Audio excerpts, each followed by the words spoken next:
নমস্কার বন্ধুরা, রোস্টেক ব্লগে আপনাদের সবাইকে জানাই স্বাগত। আমি সুদীপ। চলে আসলাম নদিয়ার যুগল কিশোর মন্দিরে। শ্রীকৃষ্ণের বাল্যরূপের দর্শন মিলবে যুগল কিশোর মন্দিরে। শ্রীকৃষ্ণের কিশোর রূপের পুজো করা হয় নদিয়ার যুগল কিশোর মন্দিরে। 1728 সালে মহারাজ কৃষ্ণচন্দ্র নির্মাণ করেছিলেন এই মন্দিরটি। কথায় আছে, একসময় গঙ্গারাম দাস নামের এক ব্যক্তি বৃন্দাবন থেকে ভগবান শ্রীকৃষ্ণের এক কিশোর মূর্তি নবদ্বীপের সমুদ্রঘাটে স্থাপন করে পুজো করা শুরু করেছিলেন। সেই সময় ছিল বর্গীদের উপদ্রব, তাই তিনি শ্রীকৃষ্ণের মূর্তিটি নিয়ে আড়ংঘাটায় চলে এসেছিলেন। সেখানেই গোপীনাথ জিউয়ের মন্দির ছিল। সেই মন্দিরের পাশে আরও একটি মন্দির নির্মাণ করে শ্রীকৃষ্ণের মূর্তিটি প্রতিষ্ঠা করেছিলেন গঙ্গারাম দাস। প্রথমে সেই মন্দিরের শুধু মাত্র শ্রীকৃষ্ণের পুজো করা হতো, কিন্তু কৃষ্ণনগরের রাজা কৃষ্ণচন্দ্র একটি মাটি খুঁড়ে রাধিকার মূর্তি পেয়েছিলেন, আর তখন থেকেই দুই মূর্তির নাম হয়েছিল যুগল কিশোর।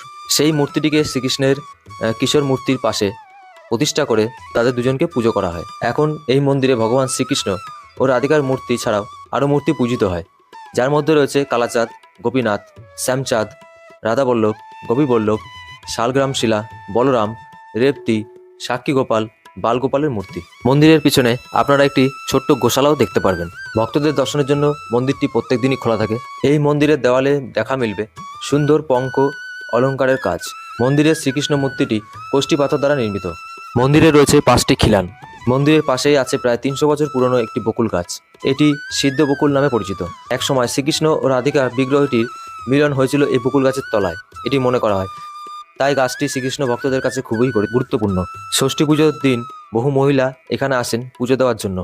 তাদের বিশ্বাস, জ্যৈষ্ঠ মাসে যুগল কিশোরের পুজো দিলে এই জন্ম এবং পরের জন্মে বৈধব্য দশা ভোগ করতে হবে না। তাই প্রত্যেক বছর জ্যৈষ্ঠ মাসে মন্দিরের মূল উপাস্য দেবতা অর্থাৎ যুগল কিশোরের বাৎসরিক পুজো উৎসব উদযাপন করা হয়। এই সময় এখানে একটি মেলাও বসে, তো আপনারা চাইলে জ্যৈষ্ঠ মাসে এখানে এসে মন্দির দর্শন করে যেতে পারেন। মন্দিরে আসবেন কি করে তার একটি ছোট্ট বিবরণ আমি দিয়ে দিই। রানাঘাট গেদে লোকালে উঠবেন, উঠে রানাঘাট গেদে রেলপথের একটি স্টেশন পড়বে আড়ংঘাটা। কলকাতা থেকে রেলপথ আড়ংঘাটার দূরত্ব মাত্র 82 কিলোমিটার। স্টেশন থেকে পশ্চিম দিকে মিনিট 5 মতো হাঁটলেই চুনি নদীর তীরে আপনারা পেয়ে যাবেন এই যুগল কিশোর মন্দিরটি। মন্দিরটিতে আপনারা যখন খুশি তখন আসতে পারেন। মন্দিরটি সকাল, বিকাল, দুপুর, সন্ধ্যা সবসময় খোলা পাবেন। তো যখন আপনারা আসবেন তখনই ভগবানের দর্শন করতে পারবেন। তো মন্দিরটি আপনাদের কেমন লাগছে জানাতে ভুলবেন না, আর ভালো লাগলে ভিডিওটি একটি লাইক করবেন, আর অবশ্যই মন্দিরে এসে একবার ঘুরে যাবেন। এরকম ইন্টারেস্টিং ব্লগ দেখার জন্য চ্যানেলটিকে সাবস্ক্রাইব করে রাখুন।